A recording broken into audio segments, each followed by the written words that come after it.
I couldn't do it. I couldn't pull the trigger.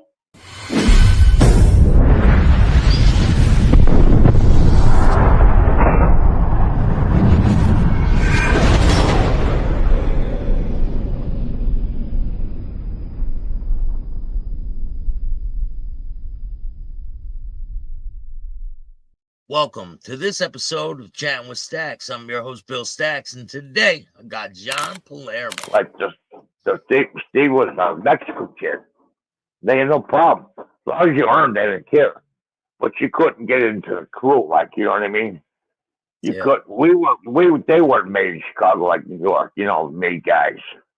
They didn't do all that stuff. But there was kind of like an inner circle, though, right? Yeah, we had our inner circle, but we had, like I said, boundaries. You had your West Side bosses, then you have boundaries. You know what I mean?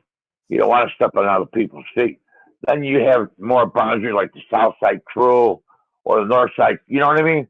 You have boundaries drawn. Now, Tony Ricardo, he renamed the Chicago Mafia to the Chicago Alpha. You know that. Now, the reason why he did that, because he wanted to go away from the New York Mafia. You want to be, like, different. You know what I mean? Yeah. And he loved, Ricardo did not let showmen like Gotti. Gotti would have got killed by the Chicago Mafia instantly. He pulled with that crap in Chicago. He did not. He loved when they got publicity. Tony Ricardo, if you realize what he did, he went from Indiana all the way to the West Coast, and he took all that over. In Chicago outfit, Los Angeles, San Diego, that was all Chicago outfit influence out there. Yeah. Then people think there's territories. There's not territories in the outfit. Territories were when they had those big mob meetings.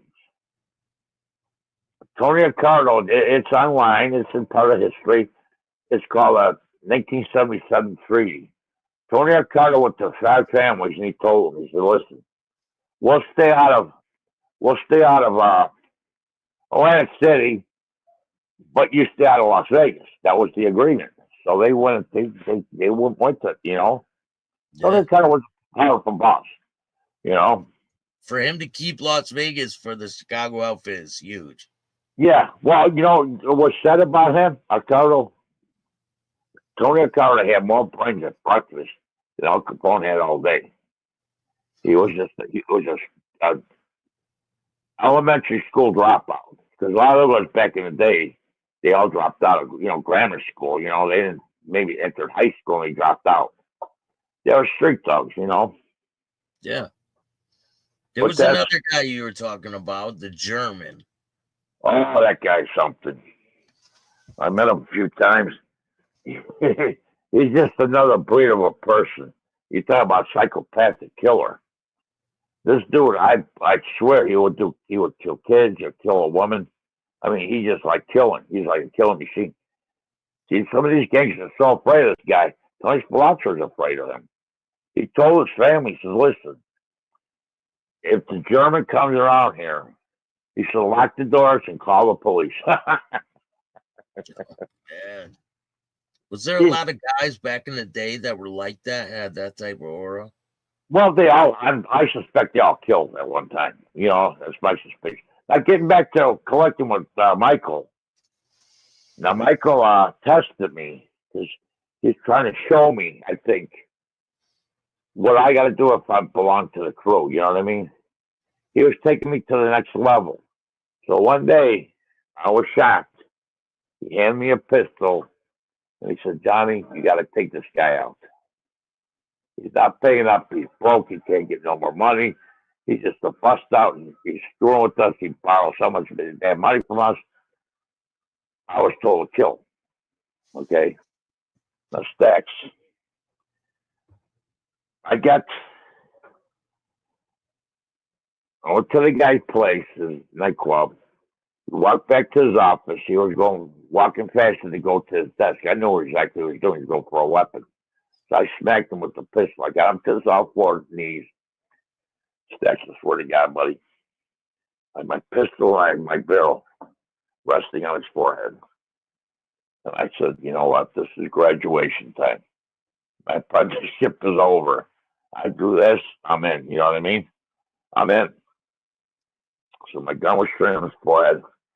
And for some reason, things got slow motion. You know what I mean? Everything behind him got slow motion. Started looking on his wall and see pictures of his family, his grandkids.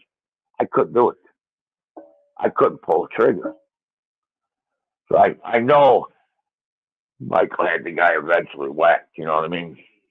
Yeah. And I said, Mike, I need a breather. You know what I mean? There's no time option, but I didn't commit myself, remember.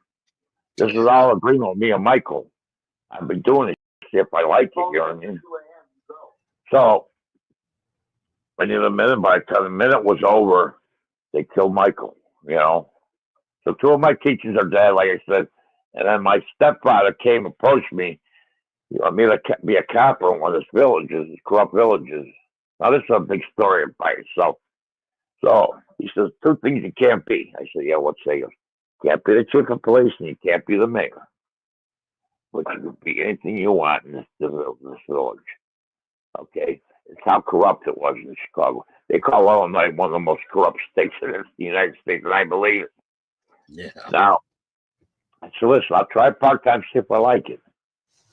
So one day, it was election time in this village. Oh, my father had it down pat, buddy. Let me tell you something. I voted 3 times, and I don't even belong to the village.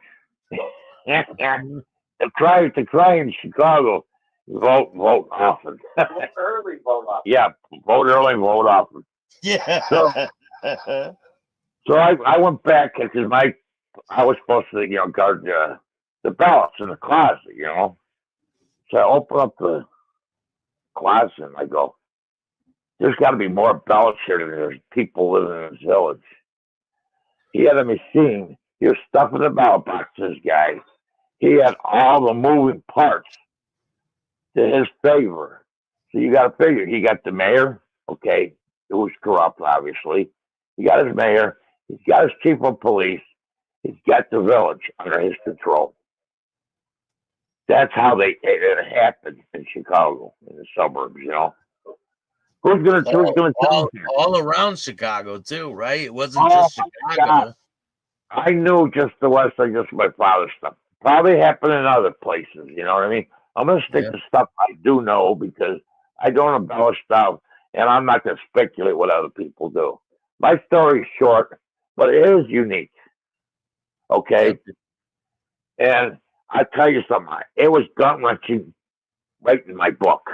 Okay, now I'm on my second book to finish my story because I had no name recognition out there, you know. And I tried to do my first book to be recognized. But unfortunately, I couldn't promote my first book because I was in the hospital 38 times. Now, and unfortunately, the book came out, but now I'm starting to get, better at this, at this game. So my second book could be more crimes like we talked about, my influence, and how things went down. Everything happened by chance. It wasn't by choice. If you read my story, it's all my timeline. It's a little boy with a Cardo. Then Steve came in my life to rob. You know what I mean? Then Michael came into my life. It all happened by chance, and them trying for me to get involved. You know what I mean? Me over here because I would never approach these guys, not in a minute, about doing this. You know, it was them coming at me. Yeah, but if you weren't born into this certain family, you wouldn't have If I wasn't part of the crew, the inner circle, it probably never happened. People think you can walk into a gangster and say, I want to be a gangster. It doesn't happen that way. No. You know? No. So you have to have an in. I had the word opportunity to do this stuff, you know? Yeah. And, so after your stepfather gets killed, what happens with you? Let me tell you about my stepfather. They finally indicted him. He had a good run. He was 30 years plus as a mob boss. And they didn't touch him. They said they investigated for 25 years. So if they're doing that, they know about me. Trust me. You know what I mean? I'm sure I'm in the file somewhere. You wouldn't find me in no FBI file or no. I'm sure my crime in Las Vegas, that crime probably hit the paper shredder. You know what I mean? I mean, these judges don't want nothing coming back at them, you know? But anyways, my stepfather, 30 plus years, as a top mob boss. He had a great run. I'd say second to Tony Ricardo, because Ricardo never been in prison. My father was in prison. He was hijacked 2 truckloads of TVs back in the day. That's what they grabbed him on, hijacking. But 30 years run, they finally indict him on RICO. You know, a lot of gangsters get RICO charges. He was charged with paying up village officials. Because the camera caught the action, you know. He used this abortion clinic for people coming in giving him money, you know, protection or giving them money. So he contracted bone cancer, and I've never seen a guy so happy who know he's gonna die.